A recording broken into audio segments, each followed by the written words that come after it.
Hi students, welcome to our academy. நம்ம ஒவ்வொரு வகுப்பையும் ஒவ்வொரு டாபிக், ஒவ்வொரு சப்ஜெக்ட்லையும் ஒவ்வொரு டாபிக் நம்ம பார்த்துட்டு இருக்கோம். அந்த வரிசையில நம்ம எக்ஸாமுக்காக நம்ம பார்க்கக்கூடிய டாபிக் ஹிஸ்டரி தான். ஓகேங்களா? ஹிஸ்டரியில ரொம்ப முக்கியமான ஒரு டாபிக் தான் காந்திய காலகட்டம், காந்தி நிரா அப்படின்னு சொல்லுவோம். ஓகேங்களா? காந்தி வந்ததுல இருந்து இந்தியாவுடைய விடுதலை போராட்டம் எப்படி இருந்தது, அவர் டைம்ல என்னென்ன விடுதலை போராட்டம் நடந்தது அப்படின்னு சொல்லிட்டு நம்ம எக்ஸாமுடைய ஃபோக்கஸ்டா பார்க்க போறோம். பார்க்கலாம். ஓகேங்களா? ஃபர்ஸ்ட் பாருங்களேன், காந்தியை பத்தி பர்சனல் டீடைல் தெரிஞ்சுக்கணும். நிறைய எக்ஸாம்ல காந்தியோடைய சுய விவரங்களையும் கேட்கிறாங்க. காந்தியோடைய பர்சனல் டேட்டா அப்படின்னே சொல்லுவாங்க. ஓகேங்களா? உதாரணத்துக்கு பிறந்தது, இறந்த தினம், அது என்னவா கொண்டாடுறோம், அப்பா பேரு, அம்மா பேரு, இதெல்லாம் கேட்பாங்க. ஓகேங்களா? இப்படி பார்க்கும்போது காந்தி பிறந்த தினம் எல்லாருக்குமே தெரிஞ்சதுதான். நமக்கு டேட் ரொம்ப ஃபேமஸா தெரியும். அக்டோபர் 2 காந்தி ஜெயந்தியா கொண்டாடுறோம். கவர்மெண்ட் ஸ்கூல்ல லீவ், கவர்மெண்ட் ஸ்கூல்ல படிக்கும்போது லீவ் விடுவாங்க, அதனால தெரியும். பிளஸ் இயரையும் படிச்சு வச்சுக்கோங்க. ஓகேங்களா? 1869. ஓகேங்களா? அக்டோபர் 2 1869 காந்தியோடைய பிறந்த தினம். ஓகேங்களா? அது ஒண்ணு. அதை நம்ம என்னவா கொண்டாடுறோம்? இந்த உலக அளவுல, அகில அளவுல, என்ன சொல்ற, உலக அளவுல அகிம்சை தினமா கொண்டாடுறோம். ஓகேங்களா? நம்ம காந்தி நினைவு தினமா காந்தி ஜெயந்தி கொண்டாடுறோம் இந்தியாவுக்குள்ள. ஓகேங்களா? அடுத்து அவருடைய அப்பா பேர், அம்மா பேர் பார்த்துக்கணும். கஸ்தூரி பாய். ஓகேங்களா? அப்புறம் புத்திரி பாய். ஓகேங்களா? புத்திரி பாய் அம்மா பெயர், மனைவி பெயர் கஸ்தூரி பாய் வரும். ஓகேங்களா? ரைட். அப்புறம் அவர் பிறந்தது எல்லாம் பாத்தீங்கன்னா குஜராத்துடைய போர்பந்தர்.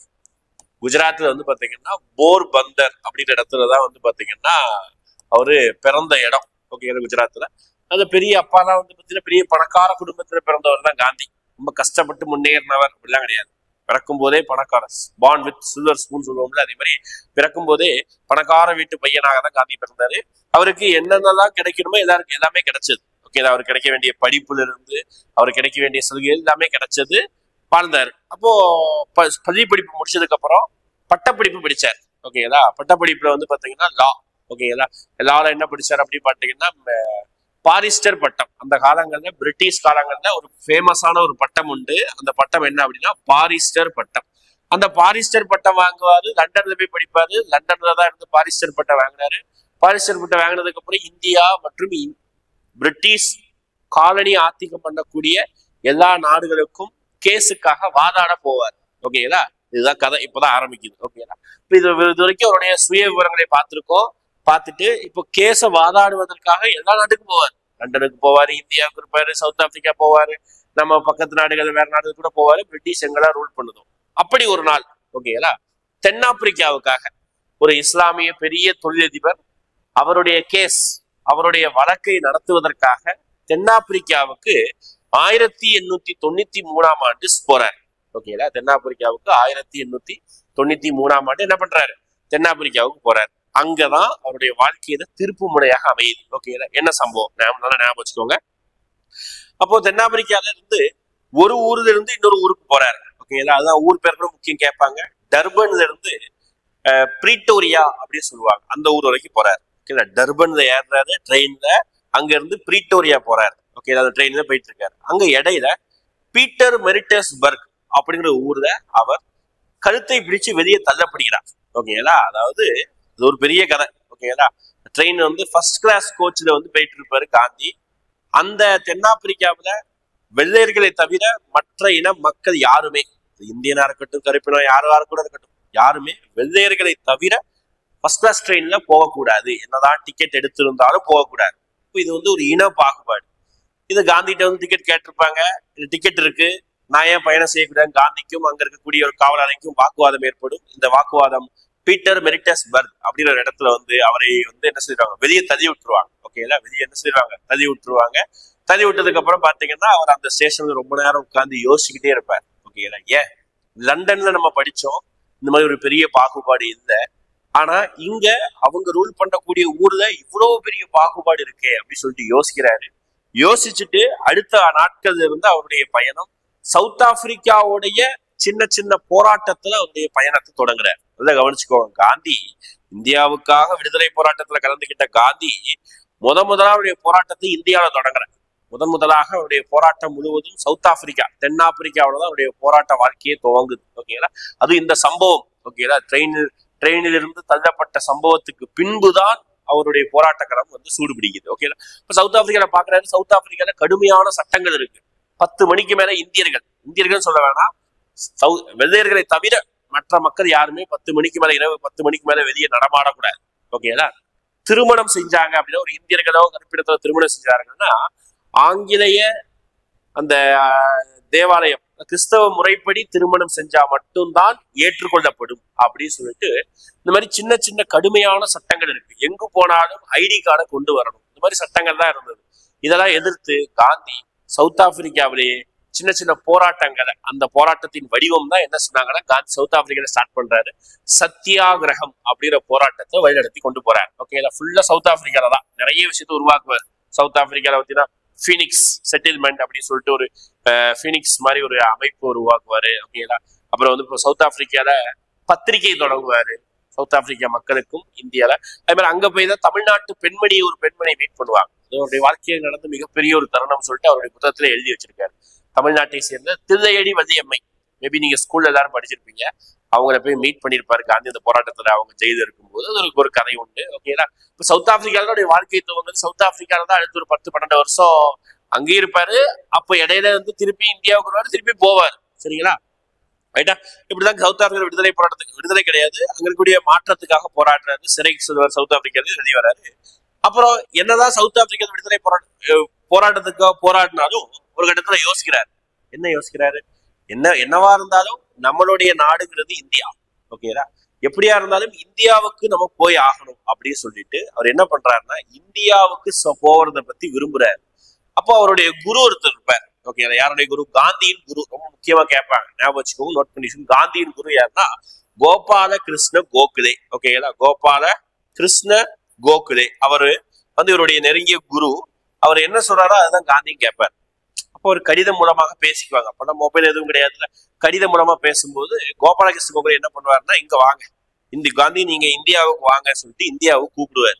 ஓகேங்களா? இந்தியாவுக்கு வாங்க, இந்தியாவில வந்து நீங்க என்ன பண்ணுங்க அப்படின்னு பாத்துட்டீங்கன்னா, நீங்க உங்களுடைய பயணத்தை ஸ்டார்ட் பண்ணுங்க அப்படின்னு சொல்லிட்டு சொல்லுவாரு.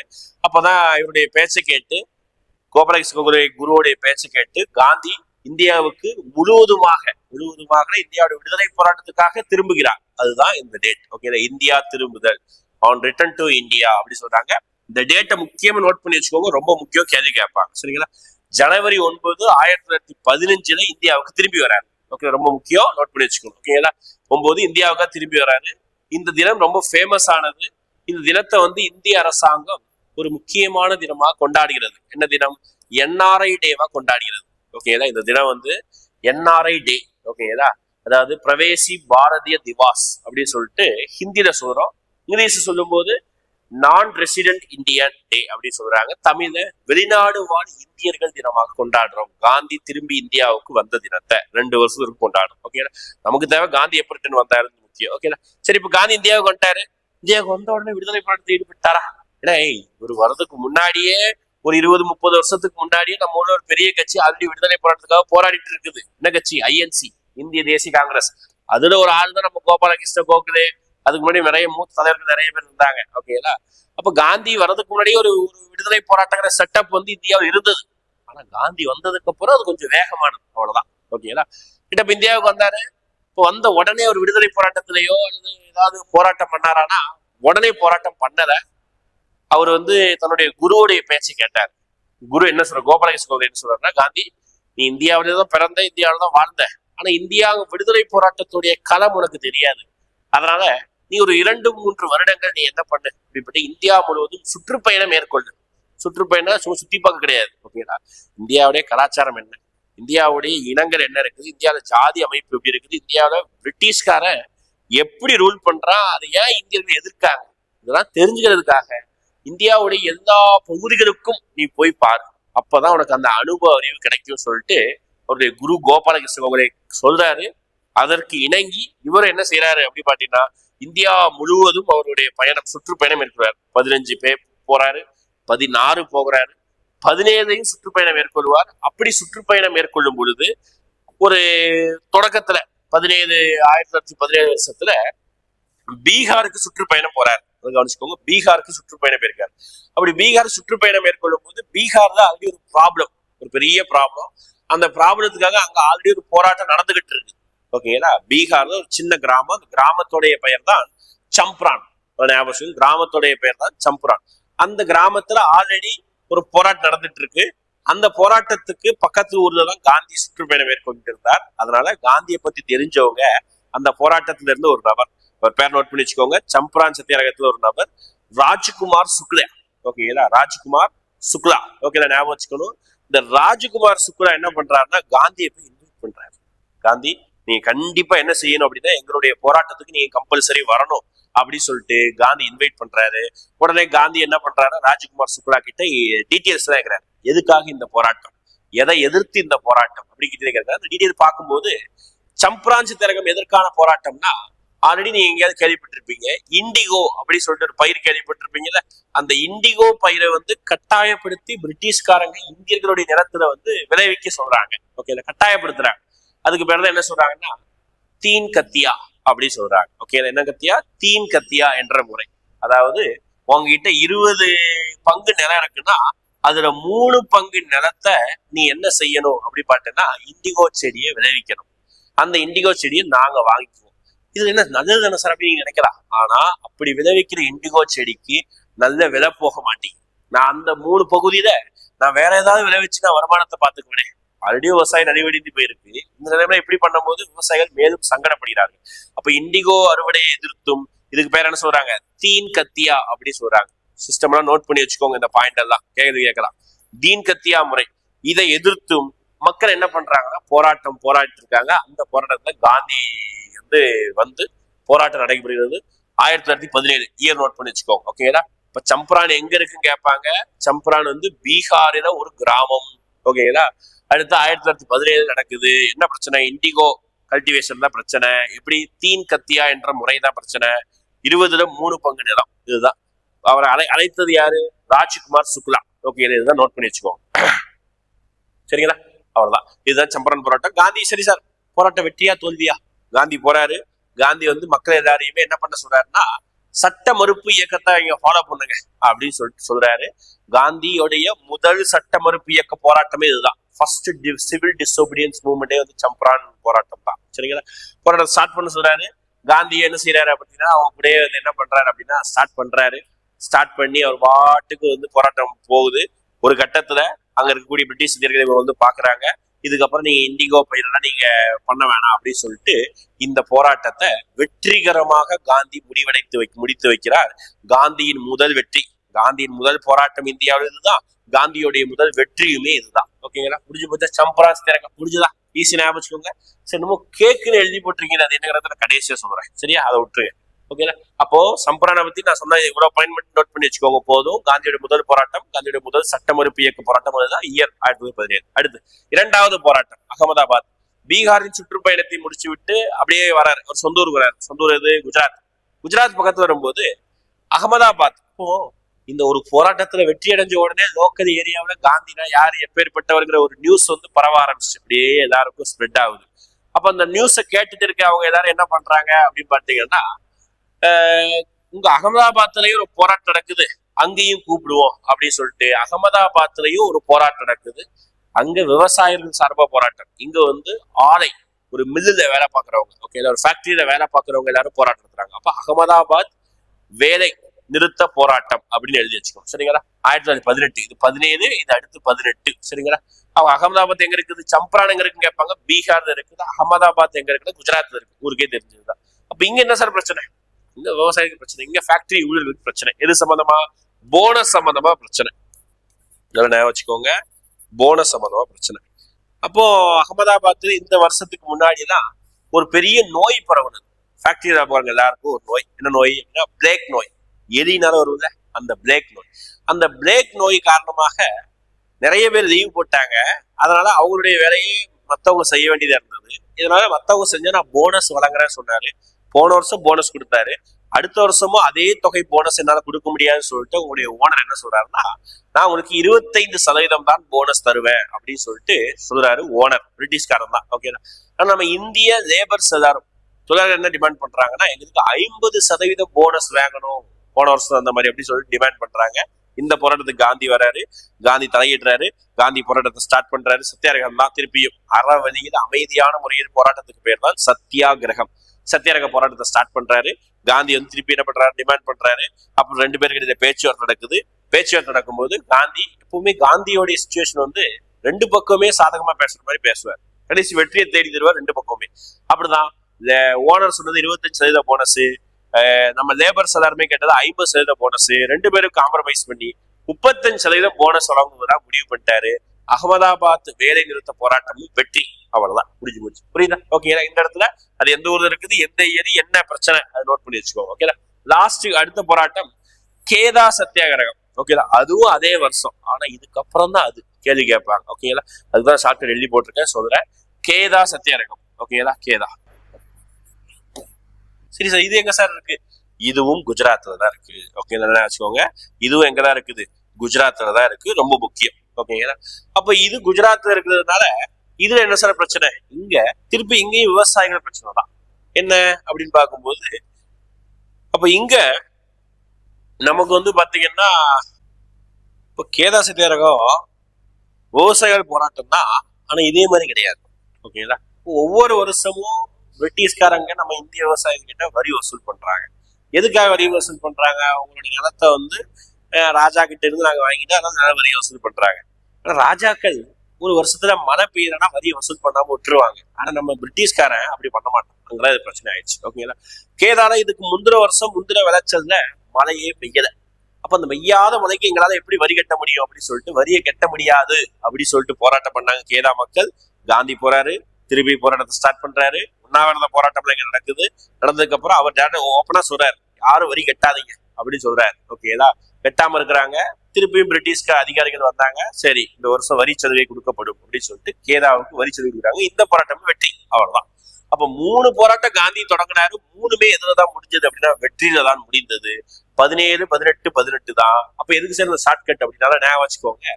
நிறைய எக்ஸாம்ல இந்த 3 போராட்டத்தையும் கால வரிசைப்படுத்துகன்னு கேட்கிறாங்க. அரேஞ்ச் ஆர்டரை வந்து அரேஞ்ச் பண்ணணுமா அப்படி கேட்கறாங்க. அப்படி கேட்கும்போது C for Champaran, A for Ahmedabad, K for Kheda, E for nothing. ஒண்ணும் கிடையாது, சும்மா ஒரு வேர்ட் ஃபார்மேஷனுக்காக கேக் அப்படின்னு சொன்னேன். ஓகேங்களா. இப்போ முதல்ல சம்புரான், அடுத்து அகமதாபாத், திருப்பி தான் கேதா. அதான் CAK. A for Ahmedabad, K for Kheda. இங்கிலீஷ்ல எழுதும் போது பாத்துக்கணும். சரிங்களா. ப்ரொனன்சியேஷன் நீங்க பாத்துக்கலாம். ஓகே.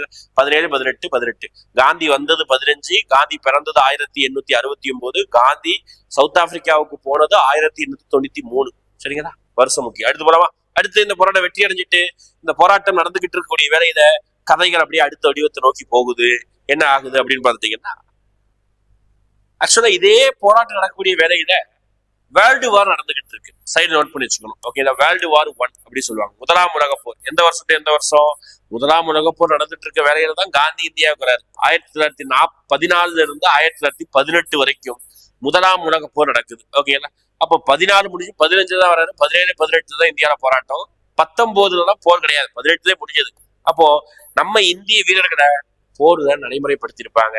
அதுக்கு பதிலா பிரிட்டிஷ்காரங்க நம்ம கிட்ட, சரி இந்திய மக்கள் பிரிட்டிஷ் கிட்ட என்ன எதிர்பார்த்தாங்கன்னா, ஒரு நல்ல என்ன அப்படின்னா ஒரு நல்ல ஒரு ரிசல்ட். ஓகேடா, இந்தியாவுக்காக ஏதாவது பண்ணுவாங்க அப்படின்னு சொல்லிட்டு பிரிட்டிஷ்காரங்க கிட்ட நம்ம இந்திய மக்கள் நினைச்சிட்டு இருக்காங்க. இப்படி நினைச்சுக்கிட்டு இருக்க வேலையில பிரிட்டிஷ்காரன் புதிதாக 2 சட்டத்தை கொண்டு வரா. அதுல ஒரு சட்டம் இந்திய மக்களுக்கு ஒரு பேரு ஒரு அதிர்ச்சியாக இருக்குது. அந்த சட்டம் தான் ரவுலட் சட்டம் அப்படின்னு சொல்றாங்க. ஓகேங்களா. ரவுலட் சட்டம் 1919. ஓகேங்களா. அடுத்து இன்னொரு சட்டம் இந்திய அரசு சட்டம் 1919. ஆனா இந்த இந்திய அரசு சட்டத்துடைய முன் வடிவம் கேட்பாங்க ஆகஸ்ட் உடன்படிக்கை, அதாவது ஆகஸ்ட் வந்து அறிக்கைன்னு சொல்லுவாங்க. ஓகேங்களா. தமிழ சொல்லும் போது மாண்டகு செம்ஸ்ஃபோர்ட். ஓகேங்களா. அந்த இதை விட்டுருங்க. மாண்டகு செம்ஸ்ஃபோர்ட் சீர்திருத்தம், ரிஃபார்ம்ஸ் அப்படின்னு சொல்லுவாங்க. 1917 ஆகஸ்ட் மாசம் வெளியிடுவாங்க. ஓகேங்களா. அதுக்கு பேர் ஆகஸ்ட் பிரகடனம் அப்படின்னு சொல்லுவாங்க. ஓகேங்களா. அப்போ 19 சட்டமா வந்திருக்கும். 2 வருஷம் முன்னாடியே மாண்டகு செம்ஸ்ஃபோர்ட் என்ன சொல்லுவாரு அப்படின்னு பார்த்தீங்கன்னா, ஒரு சீர்திருத்தத்தை கொண்டு வருவார். என்ன சீர்திருத்தம்? நிறைய பேசுவாங்க. அதுல ஒரு விஷயம் தான் தாழ்த்தப்பட்ட மக்களுக்கும் இஸ்லாமியர்களுக்கும் தனி வாக்குரிமை தொகுதி கொடுக்க போகிறோம், எலெக்ஷன்ல பங்கேற்பதற்காக எலெக்ஷன் நடத்த போறோம், இந்த மாதிரி விஷயம் தான் பேசியிருப்பாங்க. இதுலதான் இரட்டை ஆட்சி முறையும் கொண்டு வருவாங்க. ஓகே, அப்ப இதெல்லாம் இந்த சட்டம் ஓரளவுக்கு ஒரு சில மக்களுக்கு சாதகமாக இருந்தது. ஆனா இந்த சட்டம் முற்றிலுமாக எல்லா மக்களுக்குமே பிடிக்காத ஒன்றாக ஆயிப்போச்சு. அதுதான் ரவுலட் சட்டம். அப்ப என்ன ரவுலட் சட்டத்துல என்ன அப்படின்னு பாத்தீங்கன்னா, யாரனாலும் இந்தியர்கள் யாரனாலும் எந்த ஒரு கேள்விக்கும் உள்ளாகாம 2 வருஷம் சிறையில அடைக்கலாம். ஓகேங்களா? யாரனாலும் எந்த ஒரு கேள்வியுமே இல்லாம தப்பு கூட பண்ணலன்னா கூட பரவாயில்ல, 2 வருஷம் தூக்கி ஜெயில போடலாம். இப்பேற்பட்ட சட்டம் பாருங்க. இந்த சட்டத்தை பிரிட்டிஷ் அரசாங்கம் கொண்டு வருது. சட்டம் எல்லாருக்குமே ஒரு பெரிய ஒரு மன வருத்தத்தை கொடுக்குது. காந்தி என்ன பண்றாரு அப்படின்னா, இந்த சட்டத்தை கடுமையாக எதிர்த்து பேசுறாரு. அந்த சட்டம் வரும்போது காந்தி தமிழ்நாட்டில் இருந்திருப்பார், மெட்ராஸ்ல இருந்திருப்பார். ஓகே, தமிழ் மெட்ராஸ் மாகாணத்துல இருந்திருப்பார். சட்டத்தை கேட்டு ரொம்ப அதிர்ச்சி அடைஞ்சாரு. சட்டத்தை கிரிட்டிசைஸ் பண்றாரு.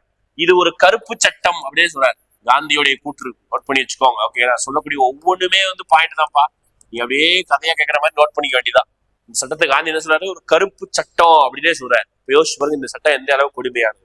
அப்ப 2 வருஷம் சிறை தண்டனை கேள்விக்கே உள்ள மாதிரி தப்பு பண்ணாதான் சிறை இருந்தது. ஆனா இப்போ தப்பே பண்ணதுனால உடைய ஜெயில தூக்கி போடலாம். அதுதான் பிரிட்டிஷோடைய கொடுங்கோல் ஆச்சு. ஓகேங்களா? அப்படி நடக்குது. அதை தொடர்ந்து நடக்க பார்க்கலாம். அப்போ இந்த இடத்துல இந்த மாதிரி சிட்டிக்குள்ள இருக்கக்கூடிய இந்தியா இருக்கக்கூடிய முக்கியமான தலைவர்களை அரெஸ்ட் பண்ற மாதிரி ஒரு பிளான். அதுல பிரிட்டிஷ் அரசாங்கம் என்ன பண்ணதுன்னா, பஞ்சாப்ல 2 பேர். ஓகேல, பஞ்சாப்ல 2 பேர் யார் அப்படின்னா, சத்தியபால், இன்னொருத்தர் சையப்புத்துன் கிச்சுலு. ஓகே, 2 பேர் ஞாபகம் வச்சுக்கோங்க, பேர் சொல்ற ஞாபகம் வச்சுக்கோங்க.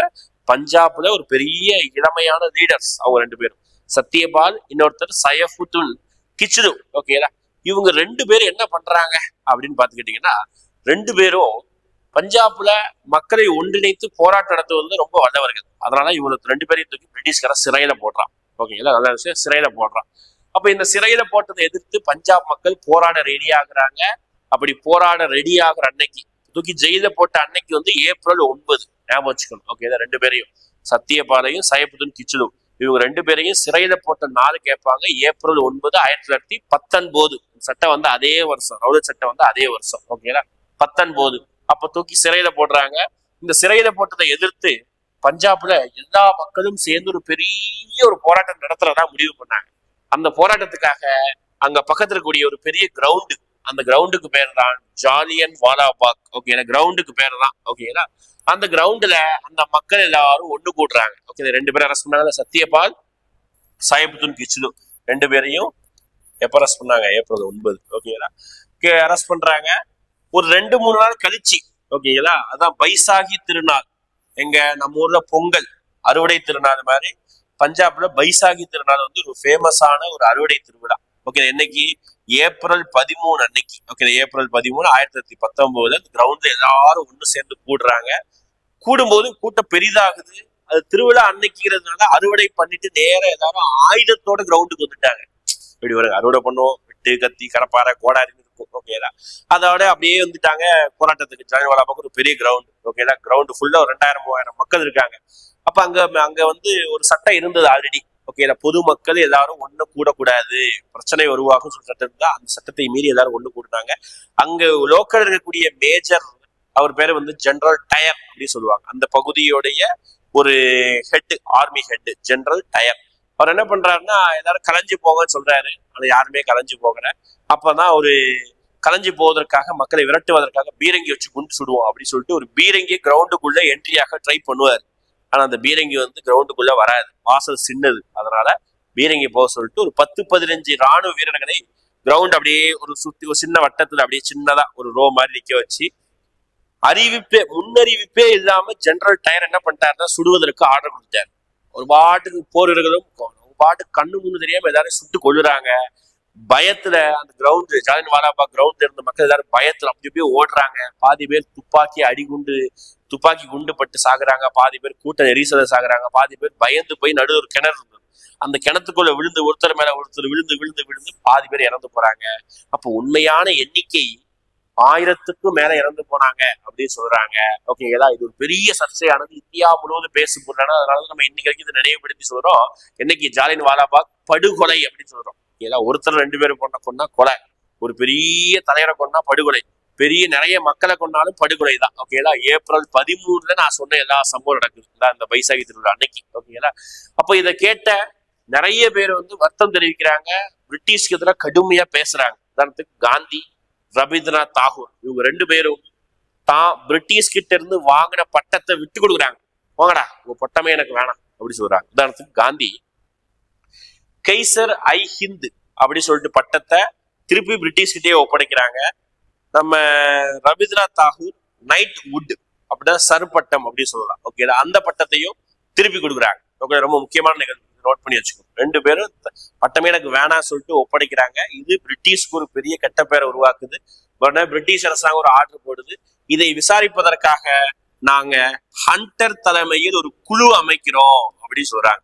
இவ்வளவு பேரை சாவடிச்சதுக்கு அப்புறம் குழு அமைச்சு என்ன ஆகும் போது இருந்தாலும் என்கொயரி பண்ணணும்ல, அதுக்காக விசாரணை குழு ஹண்டர் குழு நியமிக்கிறாங்க. ஹண்டர் குழு எல்லாம் விசாரிச்சு பார்த்துட்டு உண்மையா இப்படி சண்டை நடந்தது உண்மைதான், ஆனா சண்டையில உண்மையா இறந்து போனது கிட்டத்தட்ட வெறும் 379 பேர் தான் இறந்து போனாங்க சொல்லிட்டு ஒரு அறிக்கை கொடுத்தது. ஆனா அது உண்மையான அறிக்கை தான் கிடையாது, இவங்கதான் அதை மாத்திக்கிட்டாங்க. ஆக்சுவலா இறந்து போனது 1000க்கு மேல. இது ஒரு இந்தியாவில் நடந்த மிகப்பெரிய துயர சம்பவங்கள்ல இது இன்னைக்கு வரைக்கும் இவ்வளவு பெரிய கவுண்டிங்கிறது பெரிய நம்பர். பிரிட்டிஷ் ஒத்துக்கிட்டதே 379 ஒரு அறிக்கையில, ஆனா உண்மையா நடந்தது மிகப்பெரிய நம்பர்ஸ். ஓகே, 1000க்கு மேல. ஓகேல, அதனால இந்த படுகொலை வந்து ரொம்ப நம்ம ஹிஸ்டரியில வந்து ரொம்ப ஒரு ரிமார்க்கான ஏரியா. ஓகேலா, படிக்கிறதுக்கு ரொம்ப முக்கியமானது. ஓகேலா, பேசிக்கா பார்க்கும்போது யார் ஆசை பண்ணாங்க, எந்த ஊர் நடக்குது, ஜாலியன் வாலாபாக் எங்க இருக்குது? பஞ்சாப்ல அமிர்தசரஸ், ஞாபகம் வச்சுக்கணும், அது பக்கத்துல இருக்கு. ஓகேலா, பஞ்சாப்ல அமிர்தசரஸ். ஓகே, அது பக்கத்துல இருக்குது. சத்யபால் சைபத்துன் கிச்சது, பைசாகி திருநாள், ஹண்டர் குழு 379 பேர் செத்து போனாங்க. பைசாகி திருநாள் டேட் பாத்துக்கோங்க, யார் 2 பேர் அரெஸ்ட் பண்ணாங்க, காந்தியோ ரவீந்திரநாத் தாகூர் அந்த பட்டத்தை விட்டு கொடுத்தாங்க, இதெல்லாம் பார்த்து வச்சுக்கோங்க. ஓகேலா, கிட்ட இது போராட்டம் முடிஞ்சது. இந்த போராட்டம் தொடர்ந்து அடுத்து ஒரு முக்கியமான ஒரு போராட்டத்தை காந்தி இந்தியா முழுவதும் வழிநடத்தி கொண்டு போலாம் சொன்னாரு. அந்த போராட்டத்துக்கு பேர் தான் ஒத்துழையாமை இயக்கம். 1920 நான் கோஆபரேஷன் மூவ்மெண்ட் அப்படி சொல்லுவாங்க, NCM அப்படின்னு சொல்றாங்க. ஓகேலா, இந்த போராட்டத்துக்கு அந்த டைம்லயே இந்த 1ஆம் உலகப் போர் முடிஞ்சதுக்கு அப்புறம் இஸ்லாமியர்கள் எல்லாருமே இன்னொரு போராட்டத்தை வழிநடத்தி கொண்டு போறாங்க. அந்த போராட்டத்துக்கு பேர் தான் கிலாபத் இயக்கம். ரொம்ப முக்கியமானது. ஓகேங்களா, அது இந்தியா ஃபுல்லா உலகம் ஃபுல்லா நடைபெறும். இந்தியாவில ரெண்டு முக்கிய தலைவர்கள், அலி பிரதர்ஸ் அப்படி சொல்லுவாங்க, மௌலானா முகமது அலி, மௌலானா சௌஹத் அலி, 2 பேரும் சேர்ந்து இந்த கிலாபத் இயக்கத்தை வந்து வழிநடத்தி கொண்டு போவாங்க இந்தியாவில. ஓகே, ரொம்ப முக்கியமான ஒரு போராட்டத்துல இது ஒரு போராட்டம். இந்த போராட்டத்துடைய நீட்சியாக தான் ஒத்துழையாமை இயக்கம் வந்து பார்க்கப்படுகிறது. இந்த போராட்டத்துடைய ஒரு நீட்சியாக தான், ஒரு எக்ஸ்டெண்டட் வெர்ஷனா தான் நம்ம என்ன பார்க்கணும் அப்படின்னா ஒத்துழையாமை இயக்கத்தை பார்க்கணும். 1920 வந்து இந்த ஒத்துழையாமை இயக்கம் நடத்துறாங்க. ஓகேங்களா, ரைட், பார்க்கலாமா? ஒத்துழையாமை இயக்கத்தை பேர்லயே இருக்குது, ஒத்துழையாமை. பிரிட்டிஷ்க்கு ஒத்துழைக்காம இருக்கிறது, அதுக்கு பேர் தான் ஒத்துழையாமை. ஓகே, ஃபர்ஸ்ட் மாநாடு. இந்த ஒத்துழையாமை இயக்கத்தை போராட்டத்தை வெறும் காந்தி மட்டும் நடத்தல, இந்தியாவின் மிகப்பெரிய கட்சியான காங்கிரஸும் சேர்ந்து நடத்துது. அப்போ ஒரு போராட்டத்தை நடத்துவதற்கு முன்னாடி காங்கிரஸுடைய முன் அனுமதி தேவை. ஓகே, அப்போ 2 மாநாடு நடைபெறுகிறது. ஓகே, 2 மாநாடு, அதாவது ஒண்ணு சிறப்பு மாநாடு நடைபெறுது, இன்னொன்னு பாத்துக்கிட்டீங்கன்னா நார்மலான பொதுவா நடக்கக்கூடிய மாநாடு. ஓகேங்களா, சிறப்பு மாநாட்டில் தான் இந்த போராட்டத்துக்கு என்ன சொல்றாங்கன்னா ஒப்புதல் வாங்குறாங்க. சிறப்பு மாநாடு எங்க நடைபெறுகிறது? கல்கத்தாவில் நடைபெறுது. ஓகேங்களா, 1920 செப்டம்பர் மாசம் நடைபெறும் கல்கத்தா மாநாட்டுல. அங்க வச்சுதான் இதுக்கு ஒப்புதல் அளிக்கப்படுகிறது, இதுக்கு ஒத்துழையாமை இயக்கப்படுறதுக்கு. அடுத்து பொது மாநாடு, நார்மலா நடக்கக்கூடிய வருஷம். ஏன்னா காங்கிரஸுக்கு ஒவ்வொரு வருஷமும் வருஷத்தோட எண்டிங் டிசம்பர் மாசம் நடக்கும். அந்த போராட்டம் வந்து பாத்தீங்கன்னா மாநாட்டுக்கு வந்து பாத்தீங்கன்னா கல்கத்தால, இது வந்து பாத்தீங்கன்னா உங்களுக்கு நாக்பூர் நடக்கும். ஓகேங்களா, நாக்பூர் நடக்கும் இந்த மாநாடு. இந்த மாநாட்டிலையும் 2 மாநாட்டிலையும் முழுவதுமான ஒப்புதல் வாங்கி ஒத்துழையாமை இயக்கம் வெற்றிகரமாக போய்கிட்டே இருக்குது. ஒத்துழையாமை இயக்கத்துடைய நோக்கம் என்ன கேள்வி கேட்பாங்க, பேர்லயே இருக்குது, அரசாங்கத்துக்கு ஒத்துழைக்கூடாது. அப்போ அரசாங்கம் நடத்தக்கூடிய பிரிட்டிஷ் நடத்தக்கூடிய பள்ளிக்கூடத்துக்கு போகக்கூடாது, ஹாஸ்பிட்டல் விட்டுருங்க, ஹாஸ்பிட்டல் கிடையாது, வழக்கறிஞராக வாதாடக்கூடாது, பிரிட்டிஷ் கொடுத்த பட்டங்களை திருப்பி கொடுக்கணும், பிரிட்டிஷுடைய துணிகளை அணியக்கூடாது, பிரிட்டிஷுடைய கடைகளுக்கு செல்லக்கூடாது, பிரிட்டிஷ் பொருளை பயன்படுத்தக்கூடாது. அதுதான் பிரிட்டிஷை ஒதுக்கணும். அதுதான் இந்த போராட்டத்துடைய முக்கியமான நோக்கம்.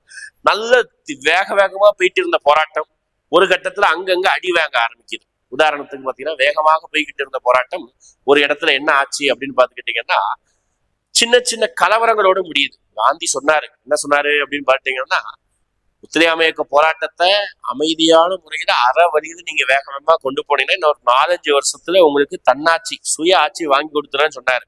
ஆனா இடையில நிறைய இடத்துல மக்கள் நிறைய சண்டைகள், ஓகேங்களா, ஒத்துழையாமை இயக்க போராட்டமும் கிலாபத் இயக்க போராட்டமும் கலந்து அது வன்முறையாக மாற ஆரம்பிச்சது. அதோடைய ஒரு கிளர்ச்சி தான் மாப்பிளா கிளர்ச்சி 1921 நடைபெற்றது. ஓகேங்களா, 1921 கேரளா பகுதியில் நடைபெற்றதுதான் மாப்பிளா கிளர்ச்சி. ஓகேங்களா, கேரளாவில் முஸ்லிம் விவசாயிகள் ஹிந்து ஜமீன்தார்களை எதிர்த்து சண்டை. ஓகேங்களா, மிகப்பெரிய சண்டையாச்சு, வன்முறை ஆயிடுச்சு. காந்தி காது கேட்டது, அமைதியா இருக்கிறாரு. அடுத்து ரம்பா கழகம் அப்படி ஒரு கழகம் நடந்தது ஆந்திராவில் 1922 இருந்து 24 வரைக்கும். அல்லூரி சித்தராம ராஜு அவங்க தலைமையில பழங்குடியினர் எல்லாருமே சேர்ந்து சண்டை போடுவாங்க. அதுவும் வன்முறையில முடிஞ்சது. ஆன் எக்ஸ்ட்ரீம் கடைசி லெவல்ல February 5 மிகப்பெரிய சண்டை 1922 February 5 சௌரி சௌரா என்ற கிராமத்துல வச்சு ஒரு சின்ன ஒரு போராட்டத்தை வழிநடத்தி கொண்டு போறாங்க. அங்க காவல் அதிகாரிகள் அவங்க மறிக்கிறாங்க. காவல் அதிகாரிகளுக்கும் இந்திய மக்களுக்கும் சண்டை ஏற்படுது. அது வன்முறையில முடியுது. நம்ம இந்தியர்கள் காவல் நிலையத்தை கொளுத்திடுறாங்க. இதனால மிகப்பெரிய வன்முறையானது கோரக்பூர் மாவட்ட சௌரி சௌரா. ஓகே, இதெல்லாம் கேட்ட காந்தி, நான் உங்களை வன்முறை ஈடுபடவே சொல்லலையே அப்படின்னு சொல்லிட்டு சௌரி சௌரா போராட்டத்தை ஒத்துழையாமை இயக்க போராட்டத்தை நான் இன்றுடன் முடித்து வைக்கிறேன் அப்படின்னு சொல்லிட்டு ரொம்ப கோபமா பேசிட்டேன் பாருங்க. ஓகேங்களா, போராட்டம் நல்ல வேகமா தீவிரம் நடைபெற்றிருக்க வேலையில காந்தி இப்படி கோவப்படுறாரு. ஓகேங்களா, அடுத்து காந்தி கோவப்பட்டதுனால கட்சிக்குள்ள சலசலப்பு ஏற்படுது. கட்சிக்குள்ள காங்கிரஸ் கட்சிக்குள்ள சலசலப்பு ஏற்படுது. அந்த சலசலப்பு அடுத்து ஒரு பிரிவினைக்கு உண்டாக்குது. ஓகேங்களா, அப்போ காங்கிரஸ் கட்சி ரெண்டா உடையல, கட்சிக்குள்ள சின்ன சின்ன கருத்து முரண்பாடு ஏற்படுது. அதுதான் மாற்றத்தை விரும்பாதவர்கள் மாற்றத்தை விரும்புபவர்கள் அப்படி சொல்றாங்க. இங்கிலீஷ் சொல்லும் போது சேஞ்சர்ஸ், அதாவது ஒரு சில மாற்றம் எல்லாம் வேணும், ஒரு சில மாற்றம் இருந்தா மட்டும்தான் இன்னமும் காங்கிரஸ் டெவலப் ஆகும் அப்படின்னு சொல்றாங்க. ஒரு சில பேர் நோ சேஞ்ச், எதுவும் மாற்றம் எல்லாம் வேணாம், நம்ம காந்தியோடைய கொள்கைகளே ஃபாலோ பண்ணிக்கலாம் அப்படின்னு சொல்லிட்டு விரும்புபவர்கள். மாத்தி எழுதிருக்கு இங்கிலீஷ்ல, இவங்கதான் சேஞ்சர்ஸ். ஓகேங்களா, இவங்க நோ சேஞ்சர்ஸ். இவங்க என்னது நோ சேஞ்சர்ஸ் அப்படின்னு சொல்றாங்க. மாற்றத்தை விரும்பாதவர்கள், எந்த ஒரு மாற்றமும் வேணாம், காந்தி என்ன சொல்றாரோ அதை ஃபாலோ பண்ணிட்டே போவோம், அப்பதான் நமக்கு விடுதலை கிடைக்கும் சொல்றாரு. ஓகேங்களா, அப்படி மாற்றத்தை விரும்பாதவர்கள் யாரெல்லாம் கேட்பாங்க? நேரு, ராஜாஜி, இவங்க. அதுக்கப்புறம் பார்த்தா மற்றும் பல நிறைய பேர் இருக்காங்க. இவங்க எல்லாமே மெஜாரிட்டி கூட்டம் இவங்க தான் இருக்காங்க. ஒரு சில பேர் மட்டும் அப்படியே சாயிறாங்க, மாற்றத்தை விரும்புபவர்கள். ஓகேதா, என்ன மாற்றத்தை விரும்புறாங்க? யாரெல்லாம்? சிஆர் தாஸ், சித்தரஞ்சன் தாஸ், அப்புறம் மோதிலால் நேரு. சிஆர் தாஸோட சிஷியன் யாரு? நம்ம சுபாஷ் சந்திர போஸ் அவரு. அதுக்கப்புறம் தமிழ்நாட்டுல பாத்தீங்கன்னா ஒரு 2-3 பேர் இருப்பாங்க, சீனிவாசனார் அவங்களா இருப்பாங்க. இவங்க தான் சேர்த்து மாற்றத்தை விரும்புபவர்களாக இருக்காங்க. திருப்பி காந்தியோட கொள்கையை ஃபாலோ பண்ண வேணாம், நம்ம காந்தி எதிர்த்து ஃபாலோ பண்ண வேணாம், நம்ம பிரிட்டிஷ் கூட சேர்ந்து இந்த விஷயத்தை எதிர்ப்போம் அப்படின்னு சொல்லிட்டு பிரிட்டிஷ் உருவாக்கி இருக்கக்கூடிய அந்த சட்டமன்றம் அப்படின்னு சொல்லிட்டு ஒரு விஷயத்தை உருவாக்கியிருக்காங்க. அதுக்குள்ள நம்ம நுழைஞ்சி பாராளுமன்ற மாதிரி ஒரு கான்செப்ட், அதுக்குள்ள போய் நம்ம வாய்ஸை கொடுப்போம் அப்படின்னு சொல்லிட்டு இவங்க எல்லாம் சொல்றாங்க. இதனால இவங்க எல்லாரும் சேர்ந்து காங்கிரஸ் கட்சிக்குள்ளேயே சின்ன ஒரு அமைப்பா உருவாக்குறாங்க. அந்த அமைப்புக்கு பேர் தான் சுயராஜ்ய கட்சி. ஓகேதா, ஸ்வராஜ் பார்ட்டி அப்படின்னு சொல்லுவாங்க. ஓகேதா, சுயராஜ்ய கட்சி, ஸ்வராஜ் பார்ட்டி. ஓகேங்களா, அப்ப இந்த கட்சி எப்பொழுது துவங்கப்படுகிறது? அது ரொம்ப முக்கியமானது. 1923 ஜனவரி 1 துவங்கப்படுது. ரொம்ப முக்கியம். யார் துவங்குறா? இந்த மாற்றத்தை விரும்பியவர்கள் சொல்றாங்கல்ல, விரும்புபவர்கள். ஓகேதா, சிஆர் தாஸ், மோதிலால் நேரு, இவங்க 2 பேரும் சேர்ந்துதான். மோதிலால் நேருன்னா நம்ம ஜவஹர்லால் நேருவோடைய அப்பா. இங்க எழுதுறது ஜவஹர்லால் நேரு, இங்க எழுதுறது ஜவஹர்லால் நேரு அப்பா மோதிலால் நேரு. இவங்க 2 பேரும் சேர்ந்துதான் சுயராஜ்ய கட்சி 1923. அதை கவனிங்க. 22 சௌரி சௌரா ஒத்துழையாமை இயக்கம் முடித்து வைக்கப்படுகிறது. 23 சுயராஜ்ய கட்சி ஜனவரி 1 சுயராஜ்ய கட்சி வழிநடத்தி கொண்டு போறாங்க. சுயராஜ்ய கட்சி எலெக்ஷன் தேர்தலில் பங்கேற்கிறது. தேர்தலில் பங்கேற்றதுக்கு அப்புறம் பாத்தீங்கன்னா ஓரளவுக்கு ஒரு சில இடங்கள்ல வெற்றி பெறுகிறாங்க. ஆனாலும் பெரிய அளவுக்கு அது வழிநடத்தி கொண்டு போக முடியல. 1925 சிஆர் தாஸ் இறந்து போயிருப்பாரு. அவர் இறப்புக்கு அப்புறம் சுயராஜ்ய கட்சி பெரிய அளவுக்கு முன்னேற்றம் இல்லாம அது அப்படியே கிடப்பிலே இருந்ததுன்னா காங்கிரஸ் கட்சிக்குள்ள தானே எல்லாரும் திருப்பி காங்கிரஸ் உடைய செயல்பாடுகளை காந்தியோடைய செயல்பாடையே எடுத்துக்கிட்டாங்க. ஓகே, புரியுதா? இது சுயராஜ்ய கட்சி ரொம்ப முக்கியம், சுயராஜ்ய கட்சி ரொம்ப முக்கியம், பார்த்து வச்சுக்கோங்க யாரெல்லாம் உருவாக்குனாங்கிறது. ஓகே, அப்ப சுயராஜ்ய கட்சியுடைய அடுத்த தொடர்ச்சி தான் அடுத்த ஒரு ப்ராப்ளம் நடக்குது. அதுக்கு பேர் தான் சைமன் குழு போராட்டம் அப்படின்னு சொல்றாங்க. என்ன சார் சைமன் குழு அப்படின்னா, நம்ம 1917 மாண்டகு செம்ஸ்போர்டு சீர்திருத்தம் பார்த்தோம்ல, அதோடைய அந்த சட்டத்திலே சொல்லியிருப்பாங்க இது சட்டம் வந்து 10 வருஷம் கழிச்சு ஒரு குழு அமைக்கணும். அந்த குழு வந்து இந்தியா முழுவதும் ஆராய்ச்சி பண்ணி ஒரு விஷயத்த கொண்டு வரும் அப்படி சொன்னாங்க. அதனால 10 வருஷம் கழிச்சு 1927 நவம்பர் 8 சைமன் குழு என்ற அமைப்பு வந்து உருவாக்கியிருப்பாங்க. முக்கியமான அமைப்பு. ஓகேங்களா? இந்த சைமன் குழு தான் என்ன பண்ணும் அப்படின்னு பாத்தீங்கன்னா, இந்தியாவுக்கான அரசியலமைப்பு உருவாக்கலாம் அப்படின்னு சொல்லிட்டு பேசுவாங்க. சரி சார், இது ஏன் சார் ஒரு பிரச்சனை? நல்ல அமைப்பு தானே. அங்கதான் பிரச்சனை ஆரம்பிக்குது. மொத்தம் இந்த சைமன் குழு 7 பேரை கொண்ட குழு. ஓகேங்களா? 1927 நியமிச்சிருப்பாங்க. 7 பேரை கொண்ட குழு. அதுவே சார், அது என்ன நம்பர் என்ன ஒரு மேட்டரா? 7 பேரும் இந்தியர்களே கிடையாது. ஃபுல்லா பிரிட்டிஷ்காரங்க. அதுதான் நான் இந்தியன்ஸ் அப்படின்னு சொல்லுவாங்க. ஓகேங்களா? எல்லாரும் பிரிட்டிஷ்காரங்க. அப்பதான் இந்தியர்கள் எல்லாருமே கோவப்பட்டாங்க. என்ன கோவப்பட்டாங்க? எங்களுக்காக எழுதக்கூடிய ஒரு அரசியலமைப்பு, எங்களை பார்க்க வந்திருக்கீங்க, ஆனா இதுல ஒருத்தர் கூட ஒரு இந்தியரே இல்லை அப்படின்னு சொல்லிட்டு கோவப்பட்டு சைமன் குழுவுக்கு எதிராக நம்ம இந்திய மதம் கேட்கிறாங்க. அப்போ ஒரு பிரிட்டிஷ் அதிகாரி தெனாவட்டா பதில் சொன்னா, இந்த குழுவில் இருப்பதற்கு உங்களுக்கு இந்தியர்களுக்கு தகுதி இல்லை அப்படின்னு சொல்லிட்டு எதிர்ப்பு தெரிவிக்கிறான். ஓகேங்களா? இது பிரச்சனையா முடியுது. காந்தி தலைமையில காந்தி வந்து ஒத்துழையாமை போராட்டம் ஸ்டாப் பண்ண உடனே சௌரி சௌரா போராட்டத்துக்கு அவர் தான் காரணம் சொல்லி காந்தி தூக்கி சிறையில போட்டிருப்பாங்க. ஓகேங்களா? அப்புறம் நன்னடத்தை காரணமாக அவர் வெளியே வந்துருவாரு. சிறையில போவாரு, வெளியே வருவாரு, அவருக்கு கதை வேற. ஓகேங்களா? இப்போ 27 இந்த போராட்டம் நடக்குது. இந்தியா முழுவதும் சைமன் குழுவை எதிர்த்து மிகப்பெரிய போராட்டம் நடக்கிறாங்க. இந்தியா முழுவதும் சைமன் போறாரு. பெங்கால் போவாரு, பம்பாய் போவாரு, ஏன் மெட்ராஸ் தமிழ்நாட்டுக்கு கூட வருவார். வரும்போது கூட தமிழ்நாட்டுல கூட மிகப்பெரிய அளவுக்கு போராட்டம் நடைபெறும். ஓகேங்களா?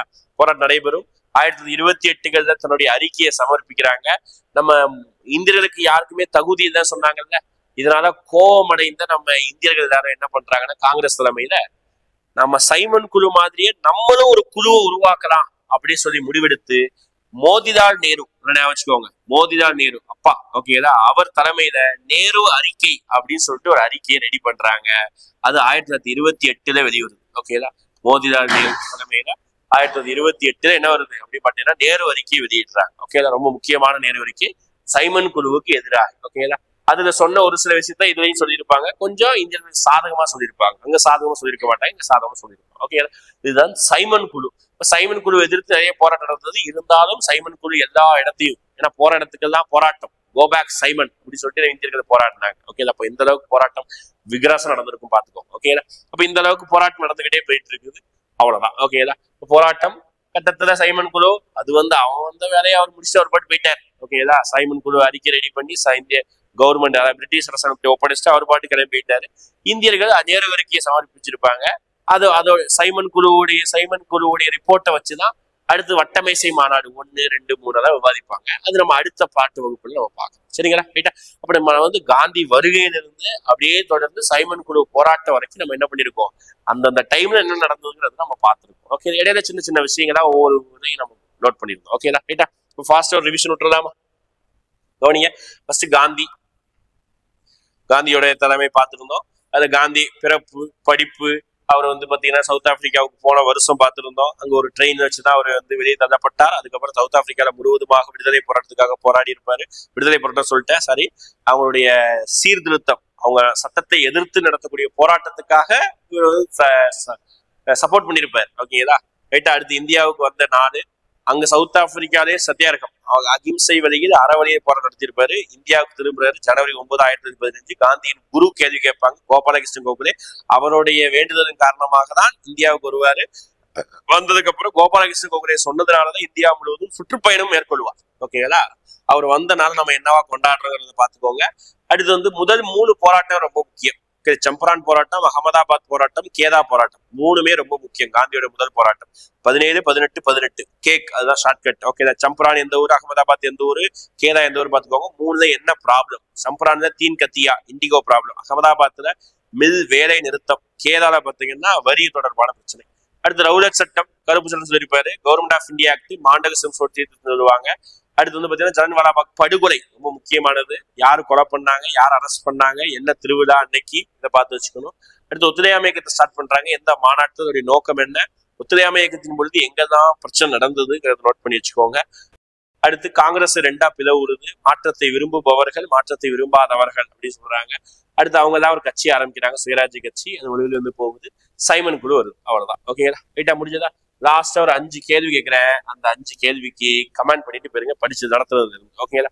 5 கேள்வியில வந்து பாத்தீங்கன்னா உங்களுக்கு நடத்துறது இருந்தா வரும், நேம் போட்டு அந்த 5 கேள்விக்கு ஆன்சர் பண்ணிட்டு போகும். ஓகேங்களா? ஃபர்ஸ்ட் கொஸ்டின், காந்தி எந்த ஆண்டு சவுத் ஆப்பிரிக்காவுக்கு பயணம் மேற்கொண்டார்? முதல் கேள்வி. இரண்டாவது கேள்வி, காந்தியுடைய முதல் போராட்டம் என்ன, அது எந்த மாநிலம் அப்படிங்கறத கமெண்ட் பண்ணுங்க. இந்தியாவில். சரியா? முதல் போராட்டம் என்ன, அது எந்த மாநிலம் கமெண்ட் பண்ணுங்க. மூணாவது கேள்வி, ஜாலியன் வாலாபாக் படுகொலை ஓகேங்களா எந்த டேட்ல நடைபெற்றது, அது எங்க இருக்குது, ஜாலியன் வாலாபாக்ங்கிறது எங்க இருக்குது, அதை கமெண்ட் பண்ணுங்க. நாலாவது கேள்வி, ஒத்துழையாமை இயக்க போராட்டத்தின் பொழுது ஏற்பட்ட கிளர்ச்சி, அதாவது கலகங்கள் எதெல்லாம், அதோடைய இயர் சொல்லி இயரோட கமெண்ட் பண்ணுங்க. ஒத்துழையாமை இயக்க போராட்டம் இயர் வேற, ஒத்துழையாமை இயக்க போராட்டம் நடக்கக்கூடிய அதே வேளையில கலகம் ஒரு 3 நாள் நடக்கும், அது பேரு, அதோட இயர் கமெண்ட். லாஸ்ட் ஃபைனல் கேள்வி, சுயராஜ்ய கட்சி எப்போ நலிவடைய ஆரம்பித்தது, இயரு எதுக்காக கமெண்ட் பண்ணுங்க. அடுத்த வீடியோல பார்க்கலாம். ஓகேங்களா? தேங்க்யூ.